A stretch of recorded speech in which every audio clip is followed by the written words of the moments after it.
Hello, and welcome to Keep the Channel Open, a podcast featuring conversations with artists, writers, and curators. My name is Mike Sakasegawa, and this is episode 81. Today's guest is, well, let's get back to that one. Hey there, folks. Today's show is a special one, our third anniversary episode. It's kind of wild to me that it's already been 3 years, in a lot of ways.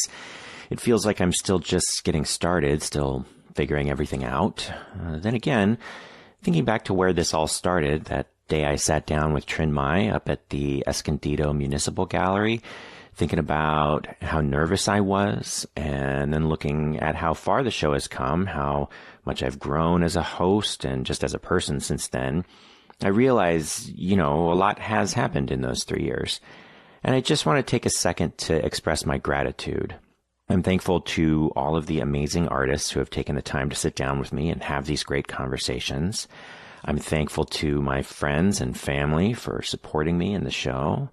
And I'm so thankful to all of you listening right now, whether you've been here since the beginning or whether this is your first time. The show wouldn't exist without you, so thank you. So in honor of the milestone here, we're going to be doing something a little different today. Okay, let me back up a little. Back in October at the Medium Festival of Photography, I had the chance to catch up with a bunch of friends, as I always do at Medium. It's one of the things I love most about the festival. I got to hang out a bit with my friend Daniel Gonçalves, who longtime listeners will remember was the guest in episode 55, and showed him some of the new work I was getting reviewed. Anyway, he had this idea of sort of turning things around on me and having me be the one getting interviewed, talking about my own work for a change. And I said, thanks, that's really nice of you. That was a really nice compliment. And then I kind of brushed the whole thing off. But then after the festival, just a few days later, he reached out again and asked again. And after going back and forth a few times, well, here we are. So this definitely is a little outside my usual comfort zone here.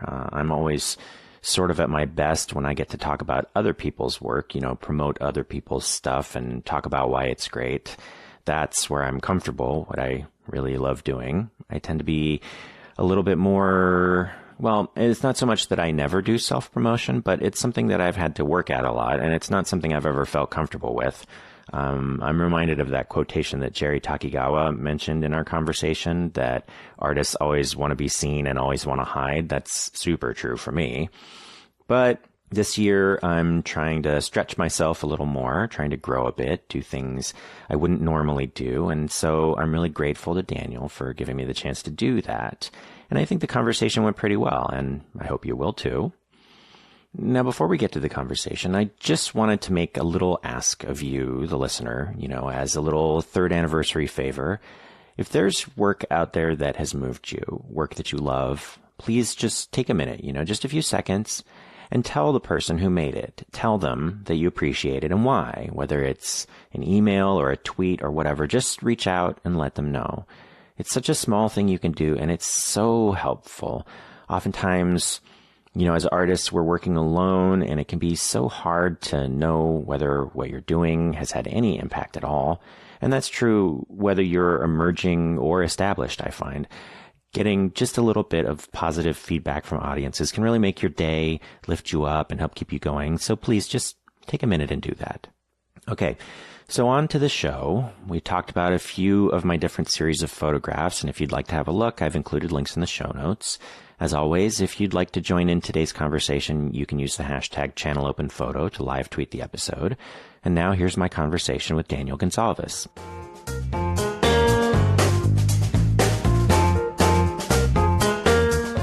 Hi, Mike. When I first met you in 2016 at Medium Festival, I felt a genuine curiosity and an interest. I also appreciated that you put your time and you invest all this effort into other artists and bringing their stories to light. So today, as you get ready to celebrate your big 3-year Keep the Channel Open milestone, I'd like to turn the lights around and shine them on you as a person and an artist. How does that sound? What do you think? All right. Wow, this is a new experience for me. So I'm interested to. I'm a little nervous, but we'll see how it goes. see how much we can shake things up a little bit, get you out of your comfort zone. Yeah, that's important. So, you've been doing this for 3 years now, and I guess this would be the 81st episode? Yep, number 81. That's a lot of episodes. It's funny because it feels like a lot and not a lot. It kind of feels like I'm still fresh and beginning, and I can't believe I've already done that many. And I'm also like, I'm really looking forward to all the stuff that I've got planned for the future as well. But looking back, it is kind of a lot, I guess. It is, yeah, I agree. So speaking about plans for the future, I'm curious, since you opened that door, what do you have? Anything you can share? Well, and hopefully by the time this episode goes up, which will be the end of this month, I will have already launched this, but I have a new podcast project that I have been planning for a while that is going to be sort of a short fiction anthology podcast. So I'm hoping to launch a Kickstarter for that this month, and we'll see how that goes. And I'm a little nervous about that, but I'm excited. Yeah, that's the main thing. And, lately I've been focusing a little more on my writing. I've been sending poems out for publication. I think I set a goal of submitting 10 times this year, which isn't a lot, but, it's a start. Yeah. Yeah. I think that's always tough, just kind of putting your stuff out there and just kind of, opening up for opportunity, but also rejection potentially. I mean, that's always a really tough thing. That's something that I think we all struggle with. Yeah, for sure. Yeah. I actually kind of like getting rejection. And, part of that is just my own insecurity, because on the one hand, getting rejected from something means that you're done with that part. And so there can't be any further anxiety about it. But the other thing too is, and I think that this is really an important thing, that, the rejection is a sign that you did your part, 'cause from the artist side, all you can do is make the work and try to put it out there, and you have no control over what happens to it after that. So I feel like for myself, and it took me a while to get here, but I've finally sort of come to the place where I'm really comfortable with the idea that all that needs to happen is the part that I can do. And as long as I do that part, then I've done everything I want to do and need to do, And that's a really hard place to get to. And I mean, it's one of those things where there's a quote, and I don't remember where I got it, but it's just like something that I kind of have in my notes that I kind of refer to every once in a while. It's just kind of fail harder. Yeah. Just kind of really try to put yourself out there, really try to fail. And not trying to fail, but just kind of just try and try harder and fail. And that's okay. And that's just part of the process, even though it never really gets easier. Yeah. But, I guess it's all, yeah. I like that quote. It's funny. I was just listening to this episode I did a couple years ago with Ken Rosenthal, and it was really right on that topic. He was saying that you got to be open to failure, you got to be not afraid of failure, and the thing that really jumped out at me was he said, I think if you're not failing, you're not trying, and I think that's really true. If you don't. If your reach doesn't exceed your grasp a little bit, then there's no chance of growing and getting better. That's really interesting. And that kind of brings to mind also the idea that if you're not failing, then that means you're maybe tailoring your work too much towards what you think other people will like. Yeah. You know what I'm saying? Because if you're doing what's real to you and what's, part of your personal vision, and it's not really kind of influenced or meant for others, then it should fail, right? Because, I mean, you're making it for yourself. I don't know. Yeah. And it's that thing where the only way that you can not have a failure, like everything I start off at the beginning is not what I want it to be. And a lot of times, even by the end of it, it's not what I want it to be. And it's only after, I sort of say, okay, well, I did all I can do. I'm done now. And then I can come back to it a year or two later and this doesn't suck. But it's like, that sort of gap between where you want to be and where you are is the thing that forces you to have to figure out, well, why isn't this working? And how can I fix that? How can I make that better? And if you don't have that thing pushing you, then you'll just never get anywhere. It's also kind of a critical piece, I think, especially with personal work where you have the luxury of doing time and whatnot, is that I think time is that kind of like secret sauce, right? Sometimes you just need that time, that year or two sometimes, or sometimes we're just not ready to kind of like face what we've done or really kind of interpret it. And with time, it kind of comes to kind of make sense. Yeah. Yeah, definitely. That's really my whole approach to, especially photography. Like with the writing, I think I tend not to even attempt writing something until it has percolated for a while. But with the photography, I find that, I'm just sort of constantly making photographs just sort of a thing that I do in my life. Just I'm constantly looking around and seeing things and making a photograph. Even if it's just with my phone, a lot of my more recent work has been iPhone pictures, which I kind of like. It can be a little frustrating sometimes because the technical limitations of the camera, but, just having it around with me is very useful. It's just like one of these things. I'm always seeing things. Sometimes I think it might even be annoying to the people that I'm with because I'll be like out walking with somebody and then I'll get distracted and have to stop and take a picture for a second. Like, okay, hang on, hold that thought. Just a second. Okay, now we can go. And then, but it's not until a little while later, like I'll realize looking back over the photographs I've been taking the last several months, I'll realize, oh, there's kind of a theme here. There's sort of like what I'm being drawn to sort of subconsciously or unconsciously is all along a theme. But it's not until I've sort of built up that body of not necessarily finished images, but just sort of collection of time that I can really realize what it is that I've been trying to unconsciously work out, It's fantastic that you do that because I agree. I think that's kind of one of those things where you kind of just need to go with your instinct and kind of just do it, even if at times you're like, did I just take a picture of a sidewalk crack or something weird? And your wife is like, okay, you need therapy. But at the same time, right, like you're saying, then with time, you find out maybe that was something that was indicative in that point in your life or something you were going through or something you're trying to work out. Mm-hmm. So it's kind of interesting. And just kind of like looking on your website, It Forgets You, it kind of feels like it has kind of that vibe where it's like you kind of like collecting things as you go along and then kind of trying to make sense of it. Yeah. I think that was one of the hardest things I've done to date. A lot of the work that I make is something that sort of comes out of some, emotional thing I'm trying to work out. That one was the one that started with the most sort of acute feeling. I had gone back to my hometown for the first time in a really long time. So I grew up in this town in Northern California that's very small and it's not on the way to anything. And even though a lot of my family still live in that area, they live outside of that town. And you really have to go there on purpose. Like there's only one road that goes in and out and it's not near anything. And so my parents moved away. My mom and my stepdad moved away, and my brother moved to Monterey, which is sort of the closest city. And I hadn't been there for a really long time. And just on a whim one day when I was up there visiting, because my wife is from that area also, but her family lives in Big Sur, I just decided, I want to go back to my town. I want to go see what it looks like. I haven't been there in a long time. It had been 7 years since I had been there.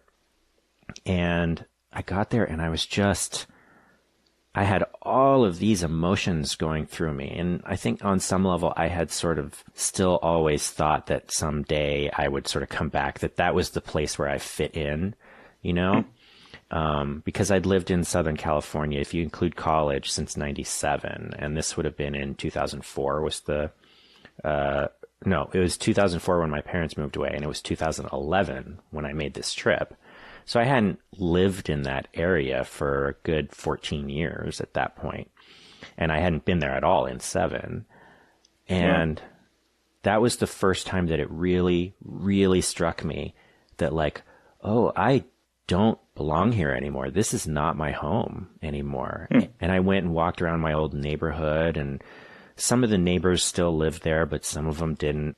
And I just stood outside the house where I used to live that, my parents had sold and moved away from. And I didn't know the people that lived there. And, I just looked at it and I was just like, so sad, and I just was like, I spent most of that day just sort of wandering around in a haze and taking pictures of things and sort of visiting these different sites that were sort of personally, like almost like making a little bit of a pilgrimage around the town, I mean, it's like anything. When you grow up in a place, there are all these little hidden places that are really, really meaningful to you, and maybe like a couple other people that were your friends and your family, but that like have no significance at all to anybody else, right? That nobody would even know that is a spot that matters at all. Or if it does, maybe it just means something totally different to them, right?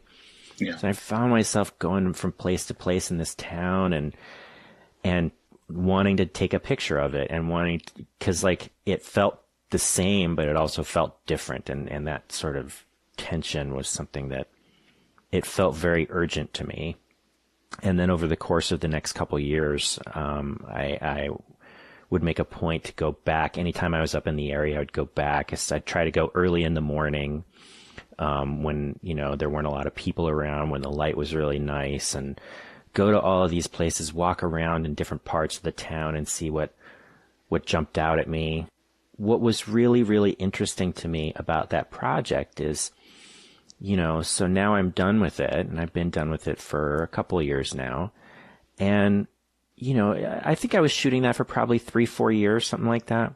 And at the beginning of it, like I said, I had such strong emotions about it, and I was really troubled and sort of upset.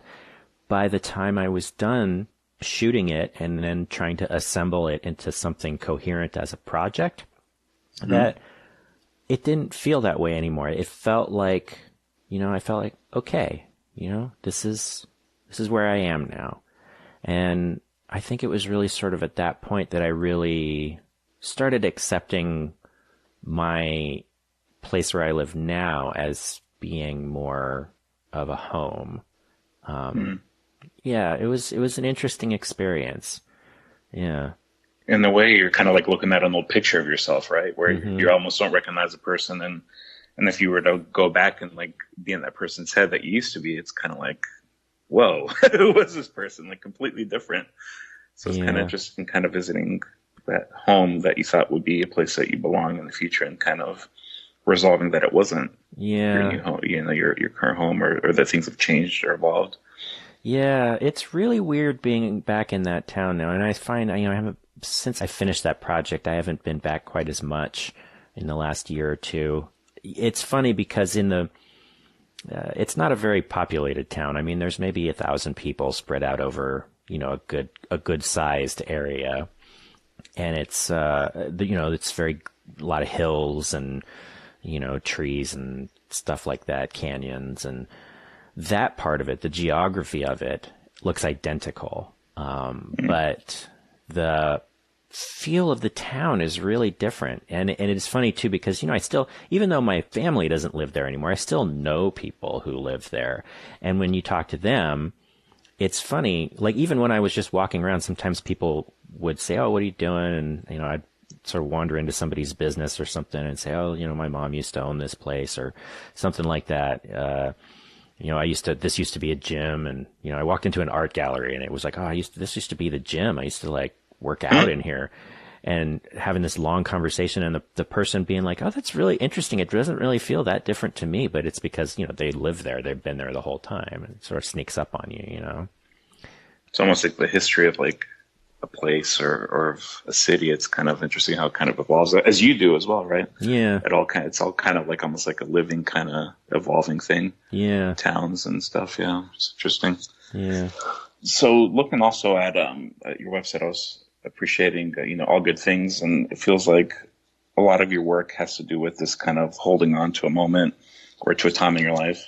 And just kind of like, do you find that there's like a need to document things and hold on to them as pictures that you can kind of like extend that moment or relive it for, later on, or a fear of losing it? Or, I mean, I do think that my work is very sort of concerned with time and sort of the way time passes and sort of how time accumulates in your life, things like that. A lot of my work sort of has that either explicitly or implicitly in it.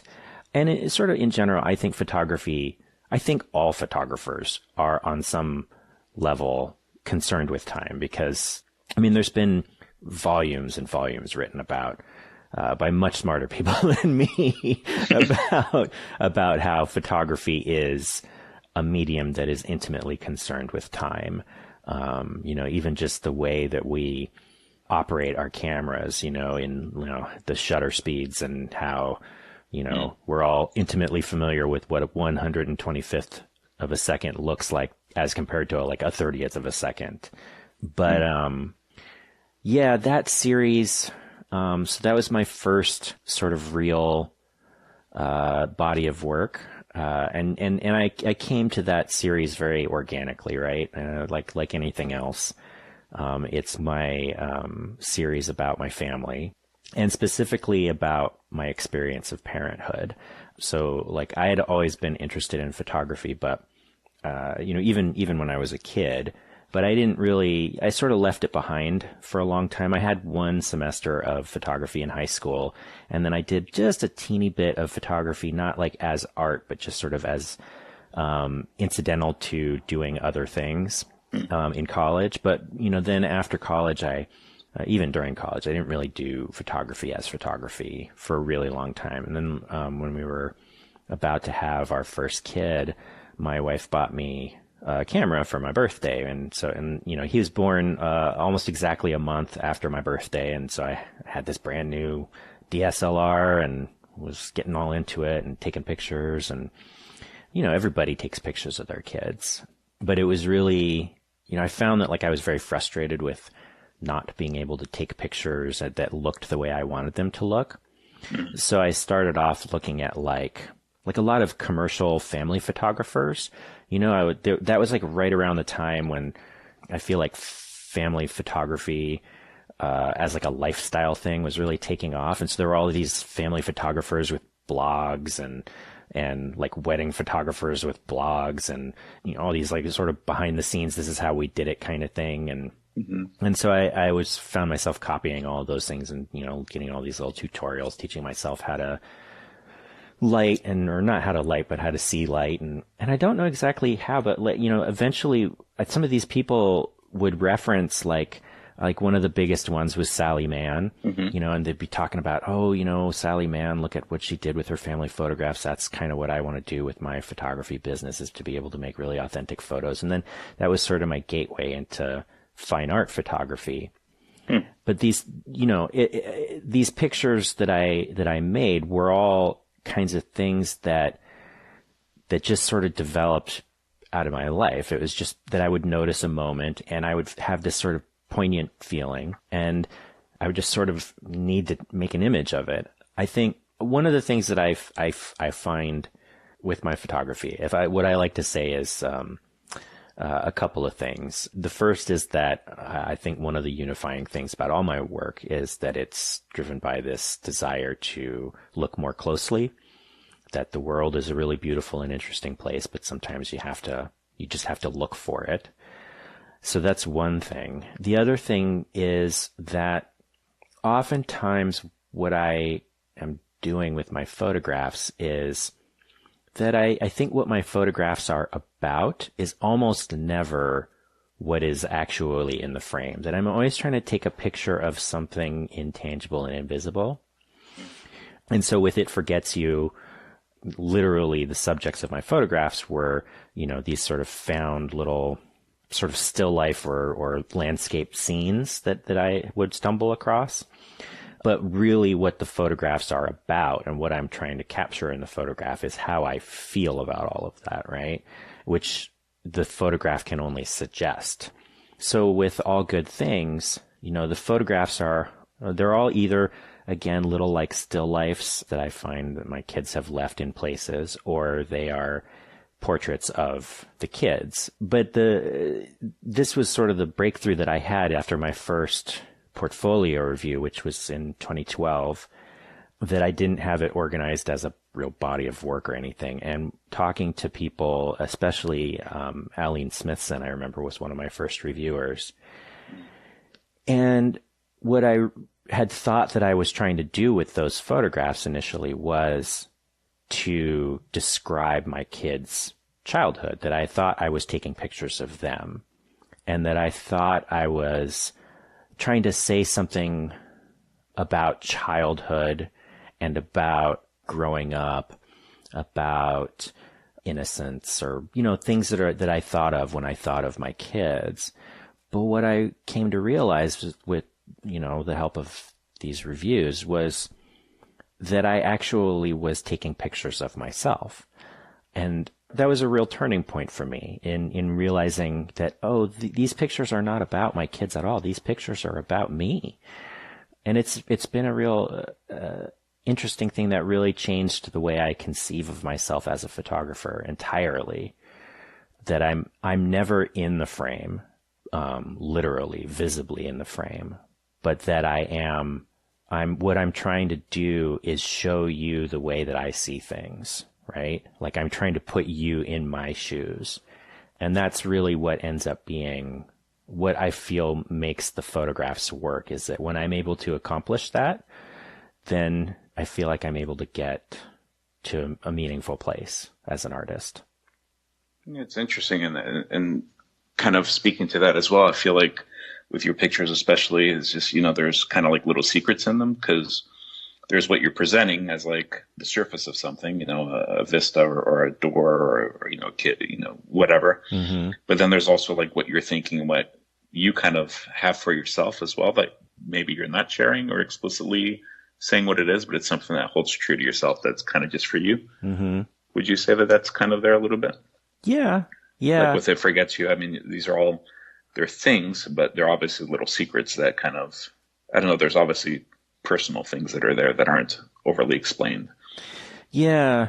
That project in particular was tricky, and it's one that I've had a little bit of a challenge, because, you know, in it, you've seen it, in its final form. It's on my website, of course, but in its most fully realized form, it's a book, and it's a book it's a handmade artist book, and it's in the form of a journal. It's supposed to look like a handwritten journal with the pictures tipped in and with handwritten text accompanying it.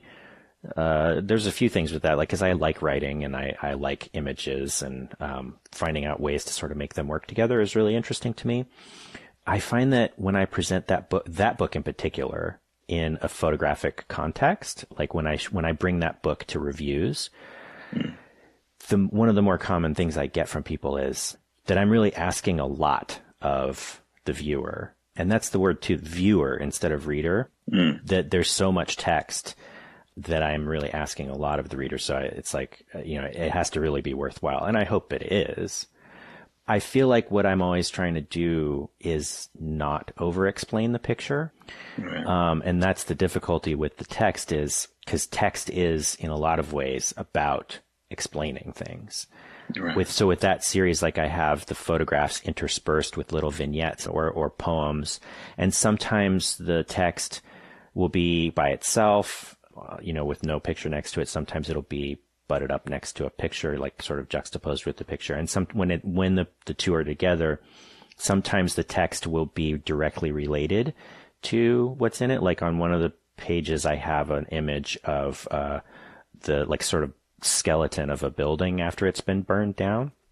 And then I have a poem that is sort of also about that building having burned down, but not describing the picture, but it's more like they're both about the same thing. Whereas in other cases, I have a little vignette that isn't actually related to what's happening in the picture, but it's always supposed to be suggesting a feeling. You know, when you talk about having secrets, or another word sometimes people use is mystery, I think what that does is, the important thing for me about the work is to be able to express myself, but more than that, it's to be able to make a connection with people. Because, you know, I spend so much of my life being afraid and feeling lonely and feeling misunderstood. And then when I go and see a work of art or read a poem or hear a song or a movie or whatever, and I can see a piece of me in it, then that like makes me feel better. It makes me feel less alone. And I want to be able to do that with my work as well. And, you know, who knows how successful it is in general. I know that some people have connected with it very strongly. That's been very meaningful to me. But I feel like if you're going to be able to do that, you have to leave room for the audience to put themselves into it, you know? You have to make it so that, you know, it is personal and it is, you know, specific, but you can't be talking about it in a way that's sort of didactic or heavy-handed. You have to sort of just suggest things and then let the audience sort of fill in the blanks for themselves, you know? I feel like with Sheets, you know, that's an interesting project. I think it kind of, I don't know if that's your most recent project or maybe not, but it feels like it's kind of a culmination of all these kind of things you're talking about in terms of, it, you know, you have the poem within it, and it's, you know, basically like a love letter to your wife, but you have the words in there, but it's not heavy-handed, and it kind of puts it into context, but kind of leaves it, it's very romantic, very light, but kind of, it's a photo of you and your wife, but there's also the secret because there's not you and your wife. You know what I mean? Like it's got all these like little things in it. And in a way, like from what you were saying, when I first saw that project, it just kind of felt very personal to myself as well. Because I too never really kind of understood the idea of making a bed. And so I do it for my wife as well. I joke around that before I met my wife, I would just sleep on top of the comforter with a sheet that I would put over myself. And my idea of making a bed was I would hide that sheet underneath the pillow just in case someone came over. Just so I wouldn't have to make it. So I totally get that. It's kind of like I see myself in there, but also there's this kind of mystery of like these two people in this life that you have together and the family and all those things. So there's like this kind of mystery to it too, or the secret. One thing that I'm really interested about that project is, and something that I think we all kind of struggle with personal work, and that seems to be very personal work, obviously showing where you sleep with your wife, is, you know, how do you balance that making a project, or not making it with the intention of making it, but making it to share between you and the specific person, either with yourself or with your wife?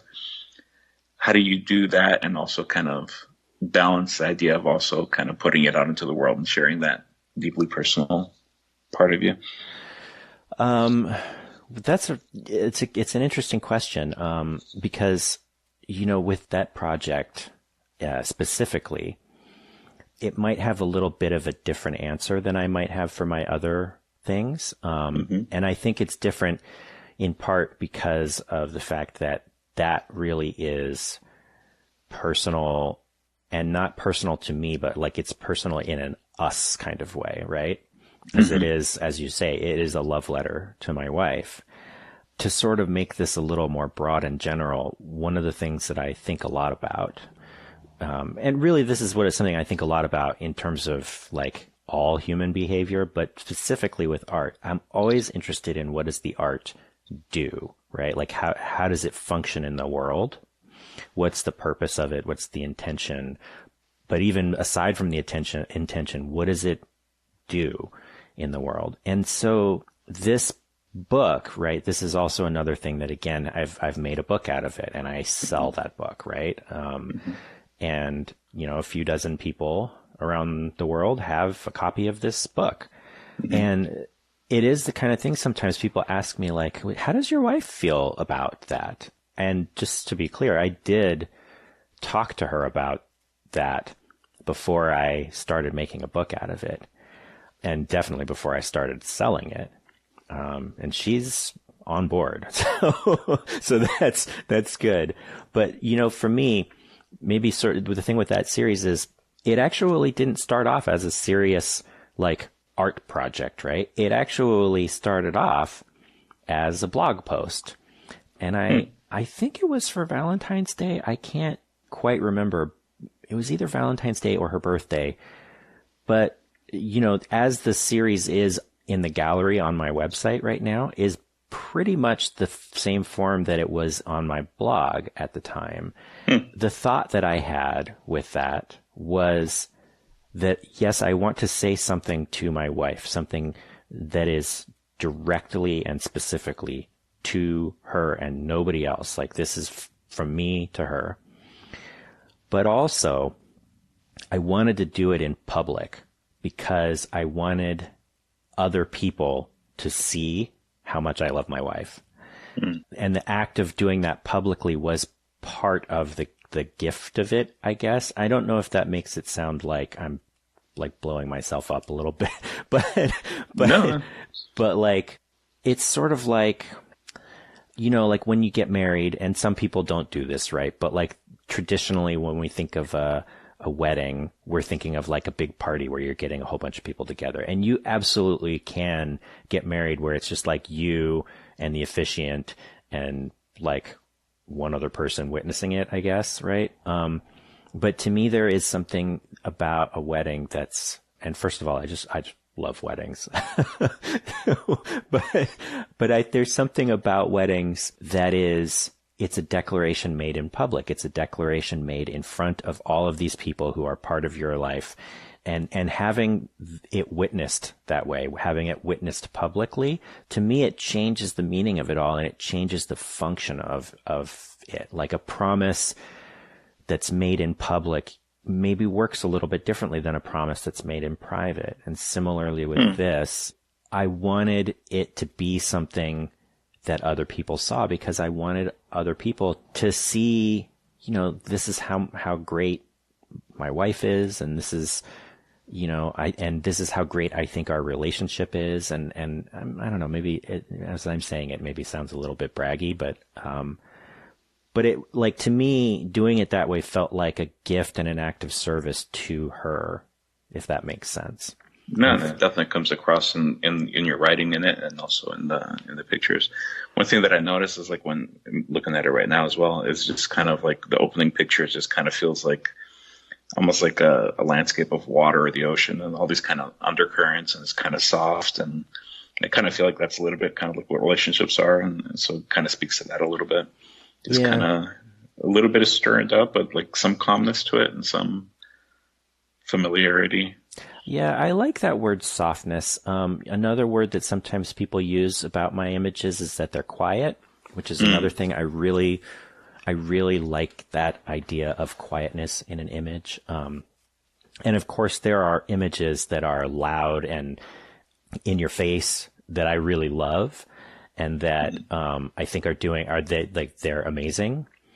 But it's like, that's just not who I am. Like, that is not the kind of image that I'm interested in making for myself. Like, I love seeing that they're in the world, but things that I'm drawn to are sort of quiet contemplation more.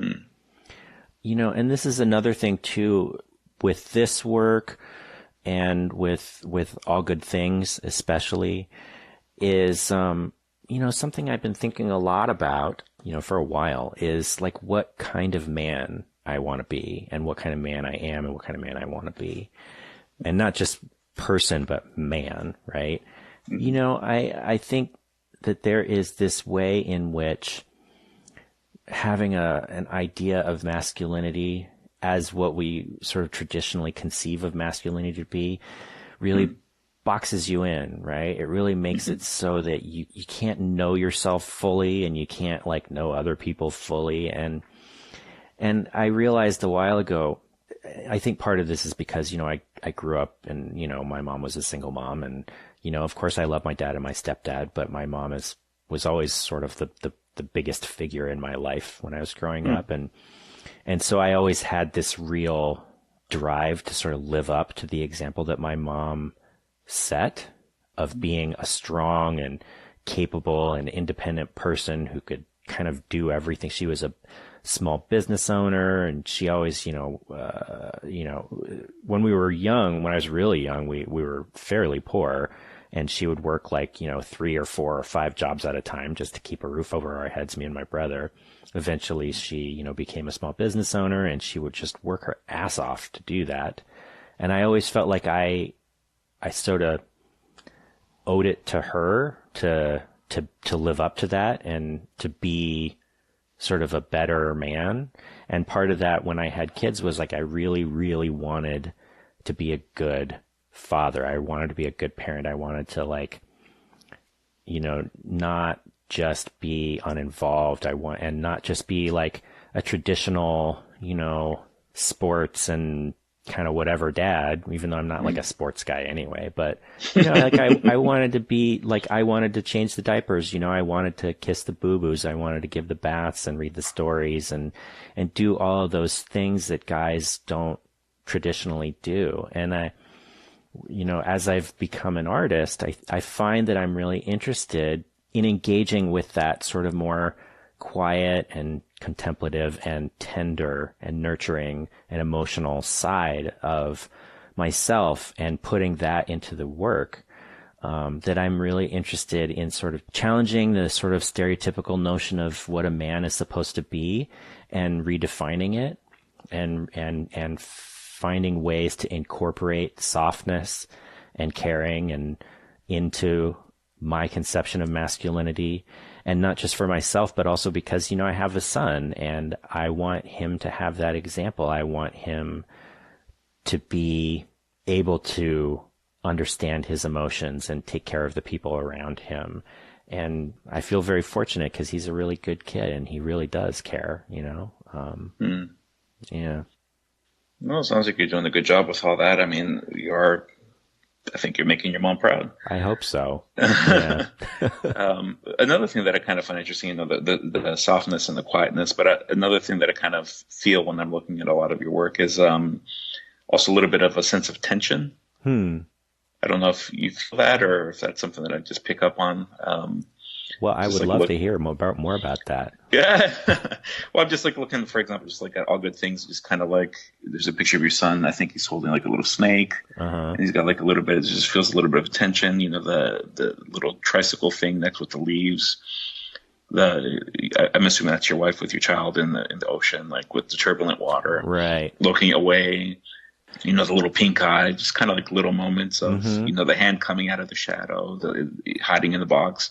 There's like little sweet moments, but also a little bit kind of like not just sweet, tender moments. There's also just a little bit of tension there. The balloon, in the ceiling. It's just kind of, I don't know, a little red sweater on the floor. I'm not sure if tension is the word that I would use. I think I sort of get what you're saying.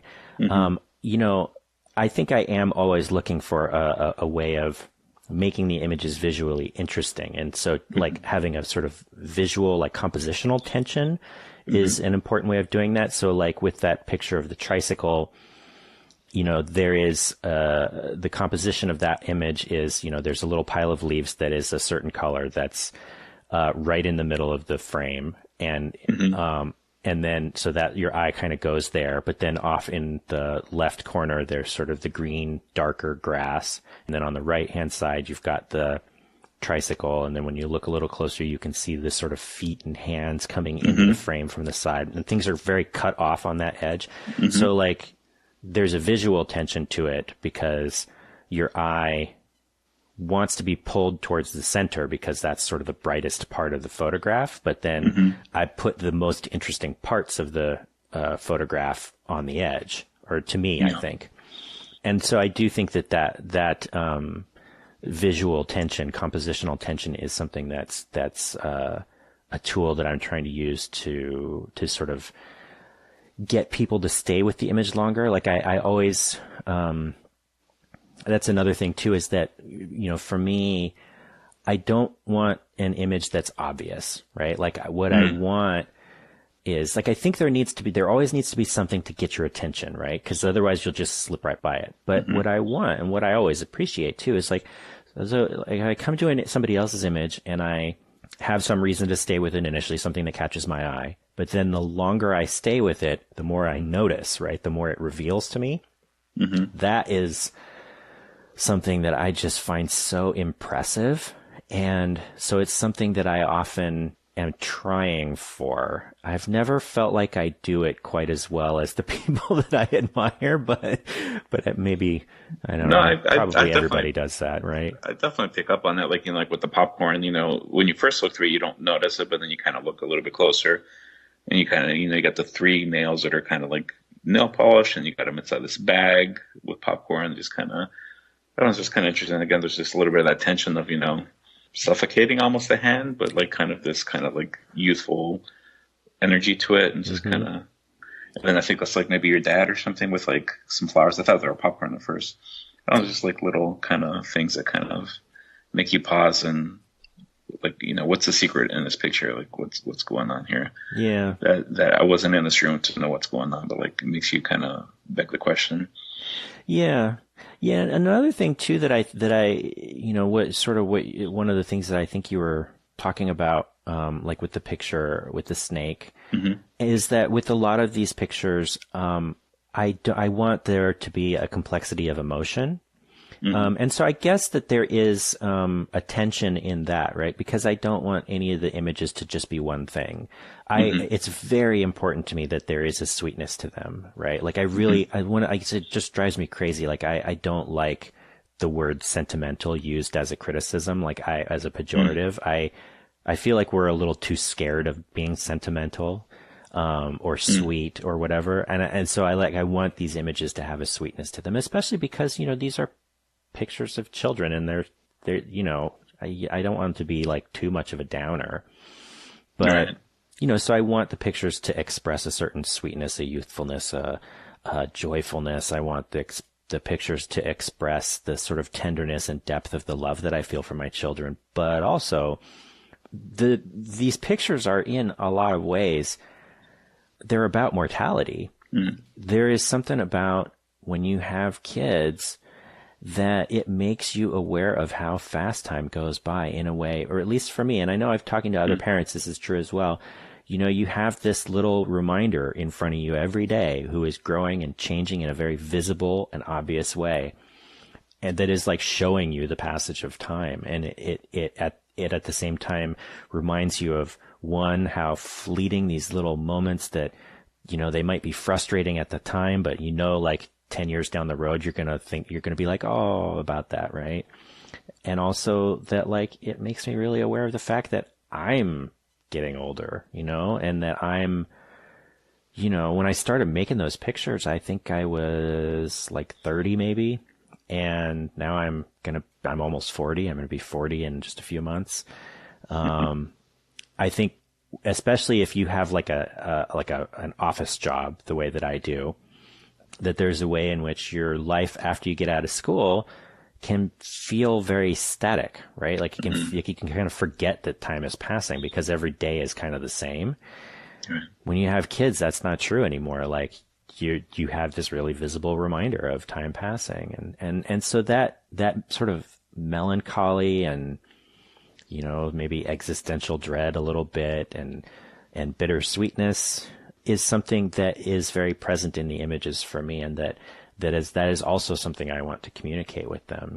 Like one of the images that I really debated a lot about including in that was the picture of my son where he's made up to look like an old man.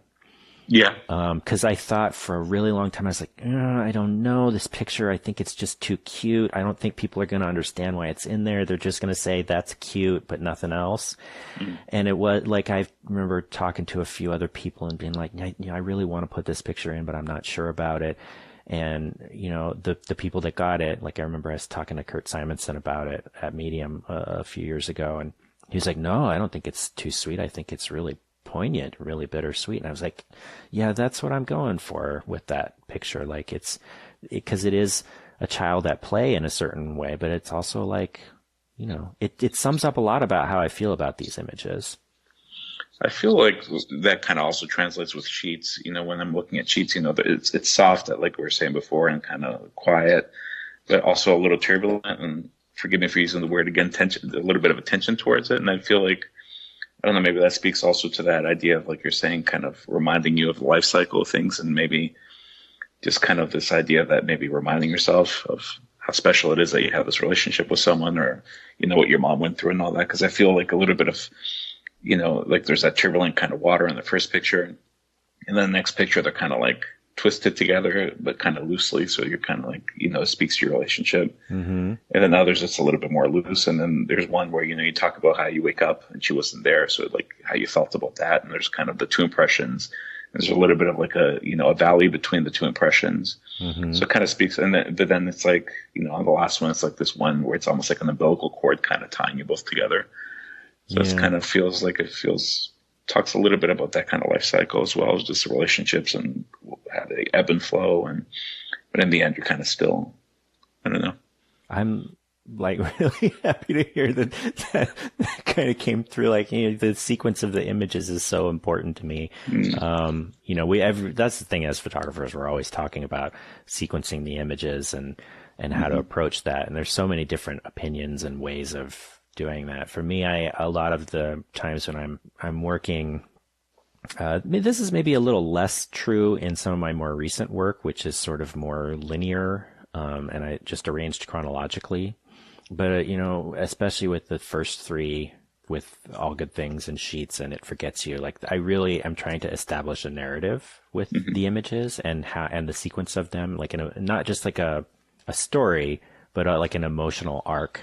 Yeah, so it's very gratifying to hear that kind of is actually present in there and somebody else is able to pick up on it. Yeah. No, definitely. And then the words obviously tie it together, but adds a whole new layer, which is something I don't normally think about as words. Like, I try to get away from words, but they are important at times. And there's that kind of balance and that kind of, how do you do it? Like in that work, it works perfectly, right? With Sheets, where it's a love letter. It's a poem that you wrote for your wife. So it kind of really makes sense. And then the pictures kind of add a little bit of that tension, just kind of like seeing, I don't know, it just makes you kind of think about your relationship, but relationships in general. And, it's not always sunny days. Sometimes they're a little gray, like in the pictures, and sometimes a little bit of separation. Other times it's really tight, but in the end, it's still kind of soft, and you still there. You still wake up the next day together, and things are going to be okay.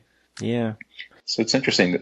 Those three projects, I feel like they all really go together. And then with Caesura and Auguries, yeah, they feel like a little bit of departure. I could be wrong, but I'm just curious about those two because they're also very kind of similar. I noticed one is, black and white, the other one's in color. So I'm curious as to the difference as well and where that comes from. So I should say that those two series they're presented on my website right now as separate series, but really they come out of the same process, and I'm trying to find a way to reintegrate them into being the same one thing. But, so those are images that are, they're pictures of the inside of my teacup. And it's sort of this like daily ritual, right? Like, right. I always say like, my day job is, in many ways really great. And it provides the lifestyle for myself and my family that supports us. And that's great, but I don't find it very intellectually or creatively stimulating. So, and one of the parts of my day that I really love is that every day when I get to work, I make a cup of tea, and the tea is really nice. I'm very into tea. I get, some really nice tea and enjoy it. I sit sort of, contemplate the tea. That sounds really up its own butt, but I mean, it's not exactly a purposeful moment of meditation, but it's like, it's just a nice thing. It's a nice little relaxing. I'm drinking a cup of tea. It tastes good. It's nice. And then I, get to work. And then the next morning I come in and look at the residue in the bottom of the cup, take a picture of it, and then, wash it out and start over again. And I realized after a while that, I had like 200 of those pictures, and I didn't take them every day, but I took them on a lot of days in a row. And that when you added it all up, that it was actually 2 years worth of mornings. And so like that thing, again, like it's about the passage of time and the accumulation of time and time spent in a particular place, a daily routine, a daily ritual kind of thing. So I do feel like, even though visually they're very, very different from my earlier work, they are sort of conceptually similar. That it's, again, like I'm looking closer, I'm noticing something that might be hidden if I didn't look closely, and then I'm accumulating this mass of time, by coming back over and over again. And again, it's just, I guess the kind of documentation of passage of time and almost thinking about mortality in a way. Yeah, it is. It's like, what am I doing with all of these days in my cubicle? How many more teacups do I have left, right? Yeah. Yeah, it's kind of interesting because it's like you're evolving in the way of seeing in terms of doing something a little bit different, but still kind of the underlying themes of, and those little secrets are still there, right? So it's kind of interesting. Yeah, that's one where there's no words in the, again, I made a book out of it, and I made an accordion book. I think you've seen it, right? I did, yeah. It's great. So I like the idea of being able to stretch the book out and like show like a progression over time. And that's why they're in chronological order and sort of, notated with the dates. I think that, ultimately, even if I'm experimenting with different visual styles or techniques or whatever, it's still ultimately me. And, if it feels meaningful to me, that there is going to be some through line to why it feels meaningful.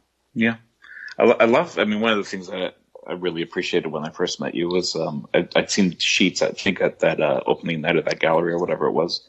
That had the small works exhibit or whatever it was. Right. And I remember really loving just kind of like the personal feel to it, and just handmade artist book as a unique object, something you made for your wife. Yeah. And then I just like how I've never made a book, and I've been thinking a lot about that lately as like kind of a way to kind of express the work, or kind of a way to work through the work. Mm-hmm. And just kind of, I like how you thought about that with, the teacups, how that kind of shows the progression of time. And it's not just an accordion book just for the sake of making an accordion book, because that's maybe something someone has in their to-do list per se. Mm-hmm. But, you thought about how that would add to that work and show it in a different way than you would on a website or. Yeah. This also gets to like the combination of text and image. There's a thing you said before about, you try to get away from text and get away from words, which like, that's a totally valid way for a visual artist to work, right? Like I like totally understand when people say like, what's important about the image is in the image, and I don't need to say anything else about it. Like, if that's what you're going for, like, I think that's great. And then you should just concentrate on making the image say everything it needs to say. For me, I don't think for my work it takes anything away to have the text included, because it's always been conceived of as text and image together. And so each one is not meant to do all of the lifting, right? Mm-hmm. And I think that's the thing with artwork, is that whatever you put into the project, whatever the work of art might be, whether it's a painting or a song or a book or whatever, everything that's in it should contribute to the effect, right? Mm-hmm. And so like with sheets, I chose an open spine binding with sort of like a crinkle texture paper for the cover. And, the reason I did that was, the crinkle texture suggests the sheets on the inside, the unmade bed, and like the open spine sort of has a quality to it that almost feels a little unfinished, I feel like. And then it also really exposes the fact that you can see the stitching in the spine. So like it has a very obviously handmade quality. And that was important to me because like I made the book with my hands the same way I make the bed with my hands. And I also, neither is perfect, right? Like I try really hard to do the best job I can making the bed and making the book, but each one has some little flaws in it, right? With the Shura book, I made it the accordion book so that because, that way I can show them when it's folded up, it's like each one is separate, like a day feels separate from the next day, but then when you stretch it out, you can see a continuum, and that was important to me. And then with It Forgets You, that book looks like a journal because, like, what's more personal than a handwritten journal, right? And so it was really about that personal thing. It's funny with the book thing, this happens to me a lot. I only learned how to make books by accident, where what ends up happening is that I will get stuck on something, right? And I actually, a lot of times, especially with writing, I just hate doing it, right? Like I get stuck on it, and I'm like pushing really hard, and it doesn't feel right. Sometimes that happens not with the shooting, but with the assembling in photography.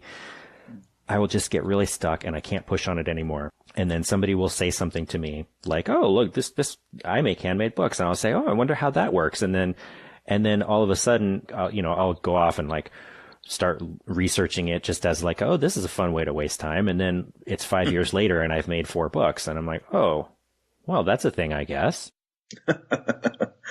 Yeah, I mean, you're obviously putting a lot of time and thought into it, and you're not just doing it because you saw it on YouTube and trying to figure out how to make an object. You're actually, like with the sheets especially, as you're saying, it's just kind of, I hadn't really thought about, that's why you had the texture being kind of similar to like the sheets and stuff. Mm-hmm. I almost thought of like the exposed spine and like the stitching, almost like, you're exposing your relationship and your love for your wife and all that. And it's just kind of like these stitches holding it together, almost like that umbilical cord, where it's kind of like you guys are tethered together, but it's kind of like rough, but solid and sturdy. Yeah. So just kind of, I don't know, but fragile at the same time. So I like that. Yeah. So I know you're probably getting ready for nap time, and I need to make my bed now that I've been reminded.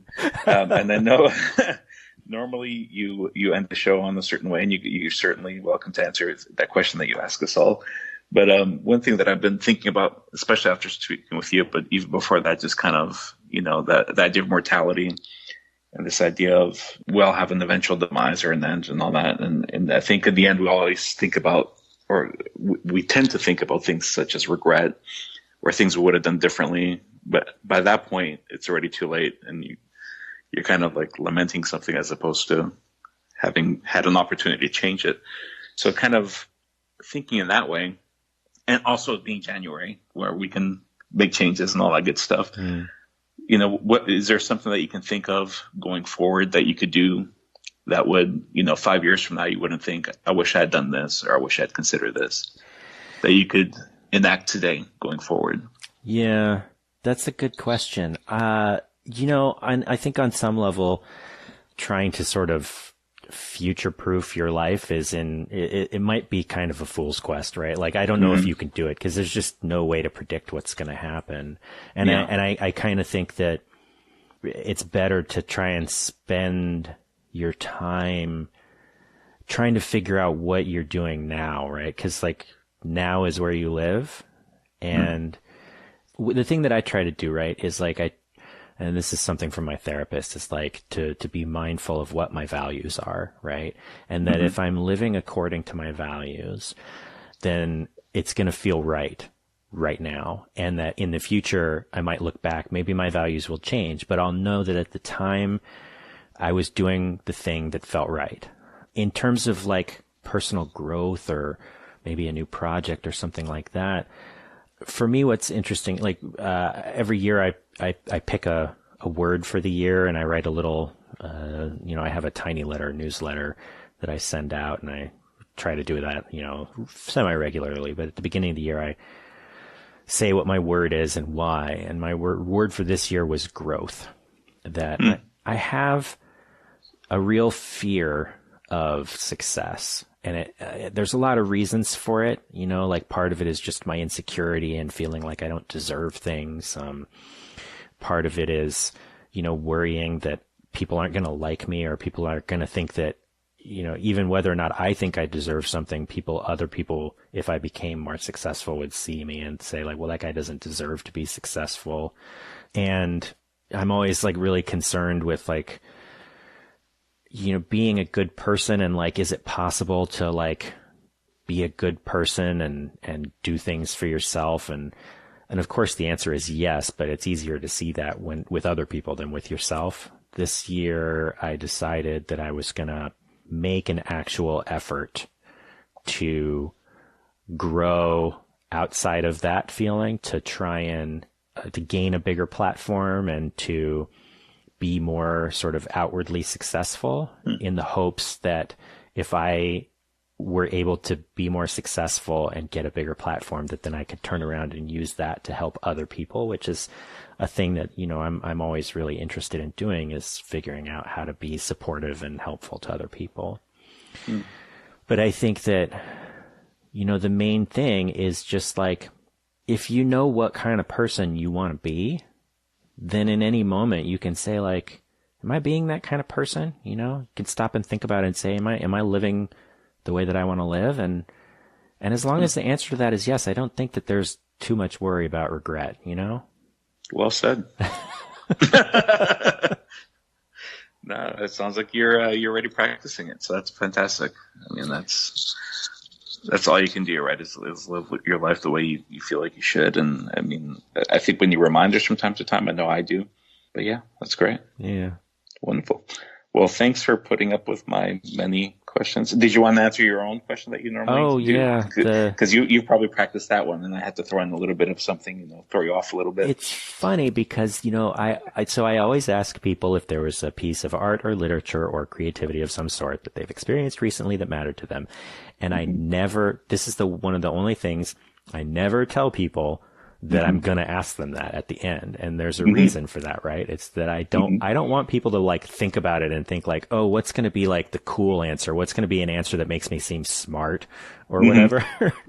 And I was thinking about that as we were coming in and thinking like, well, I know that question could happen. So I wonder what I would say to that and what's going to make me look smart. I don't know. Like I read a lot. I've already read 5 books this year. So that's the first one was actually really great though. It was a book of poems by Fatima Asghar. And she's I think Pakistani American poet, and the book is called If They Come For Us, and it's got this recurring theme all the way through about partition. And that there's a lot about how the partition refers to the partition of India back in the 1940s into Pakistan and India, and how that's a metaphor for a lot of things for South Asians in America and in South Asia, but also like other forms of partition as well, in the ways in which people are separated. People separate each other, from themselves. I just really, really loved that. And, I hope someday I get to have her on the show, but I guess we'll see. That'll be interesting. Yeah. Wow. Yeah. Cool. Thanks for sharing that as well. Yeah. Well, thanks, man. I just want to say I enjoyed this, more than I was expecting to. And also I really appreciate, you pushing me to do this. It was really very sweet of you, and I appreciate your support. Thank you so much. No, it's all good. I love pushing others, but I'm more reluctant to push myself. So I appreciate the opportunity to push you and get you to, we appreciate you always, thinking of others, but I appreciate your artwork and your thing. And it's been wonderful to get to learn a little bit more about you and your process. Thank you.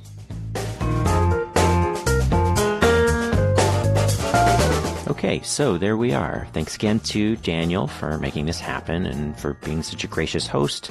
And thanks to all of you out there for listening for the past 3 years. I'm really looking forward to what's coming up for Keep the Channel Open, and that's got a lot to do with you all. Oh, and about that new show I mentioned, I put a link in the show notes to the Kickstarter campaign. I'm really excited about that, and I hope it'll be something you'll enjoy as well. If it sounds like something you'd like to listen to, please check out that Kickstarter and throw in a few bucks. I'd really, really appreciate it. And that is our show. If you'd like to get in touch, you can follow the show on Twitter and Instagram at ChannelOpenPod, on Facebook at facebook.com/KeepTheChannelOpen, or you can send an email to podcast@KeepTheChannelOpen.com. If you'd like to support the show, a monthly pledge in any amount to our Patreon campaign is greatly appreciated. It also gets you access to our subscriber-only bonus content. You can find that at patreon.com/SakeRiver. That's sake like the drink and river like river. And please leave a rating and review on Apple Podcasts or wherever you get your podcasts. That does help new listeners find the show.